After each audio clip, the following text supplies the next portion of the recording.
नालासोपारा से बड़ी खबर सामने आई, जहां पूर्व के सनशाइन इलाके में महानगर पालिका के बस डिपो में एक बार फिर से आग लगने से इलाके में हड़कंप मच गया। इस आगजनी में मनपा की कई गाड़ियां जल गईं। गौरतलब है कि इसी जगह पर बीते रविवार की रात में आग लगी। वहीं 1.5 साल पहले भी बसों में आग लगने की खबर आ चुकी है। ऐसे में आज सुबह करीब 10 बजे के आसपास फिर से आग लगी। अब तक बड़ी संख्या में बसें जल चुकी हैं। जानकारी के मुताबिक आग लगने की सूचना मिलते ही दमकल की गाड़ियां मौके पर पहुंची और घंटों की जद्दोजहद करने के बाद आग पर काबू पाया। चूंकि ये घनी आबादी वाला क्षेत्र है, इसलिए अग्निशमन कर्मियों को भी आग पर काबू पाने में काफी कठिनाइयों का सामना करना पड़ा। आप स्क्रीन पर चल रही आज सुबह की तस्वीरों को देखिए। यहाँ खड़ी मनपा की सभी बसें किस प्रकार जल रही। आग ने सभी बसों को खाक कर दिया। वहीं नागरिकों का आरोप है कि डिपो में असामाजिक तत्वों का आना जाना लगा रहता है। इस जगह पर नशेड़ियों ने अपना अड्डा बना लिया है, लेकिन प्रशासन इसे पूरी तरह से नजरअंदाज करता है। फिलहाल इस बस डिपो में आग लगने की ये तीसरी घटना है और प्रशासन ने अभी तक आग लगने के कारण का पता नहीं लगा पाई है।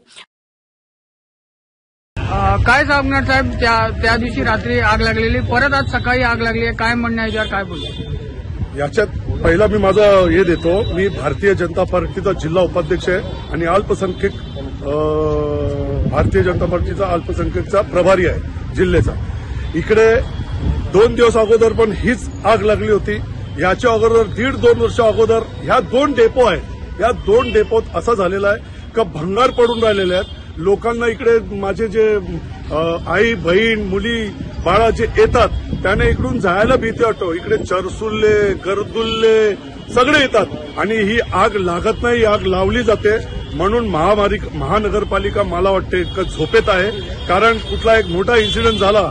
आता बघा, परवाच्या दिवशी जी आग लागली त्याच्यानंतर आता सकाळी परत या बसला आग लागली। हे तर नशीब का फायरवाले खूप छान काम केलं। त्या दिवशी पण मीच फोन केलेला, आजही मी फोन केला आणि 5 मिनिटात फायरवाले आले आणि आग विझून गेलेले यंत्रणा त्यांची आली आणि काम फर्स्ट क्लास करून गेले। ते आजूबाजूला जे बिल्डिंग आहे त्या बिल्डिंगला नेहमीच हा धोका आहे। इकडे लहान मुली, इकडे महिला, इकडे जे सगळं समाजाचे लोक आहेत हे भावभीत आहेत, कारण भीतीच्या वातावरणामध्ये आहेत की कधीही काय होऊ शकतं। आता तुम्ही विचार करा, वाजले किती? 12 वाजलेत। 12 वाजता ती आग लागते म्हणजे काय? काल फक्त एक क्रेनला दाखवण्यासाठी एक गाडी घेऊन गेले, त्याच्यानंतर परत कोण आलेला नाहीये। पालिका याच्यावर निष्काळजीपणा करते का, कोणाची जीव बघायची वाट बघते? महानगरपालिका याच्यात जबाबदार राहील, कारण महानगरपालिकाला वारंवार सांगून सुद्धा महानगरपालिका काय करत नाहीये। जर याच्या पुढे जर असा झाला तर महानगरपालिकामध्ये भारतीय जनता पार्टी याचं आंदोलन छेडण्यात येईल।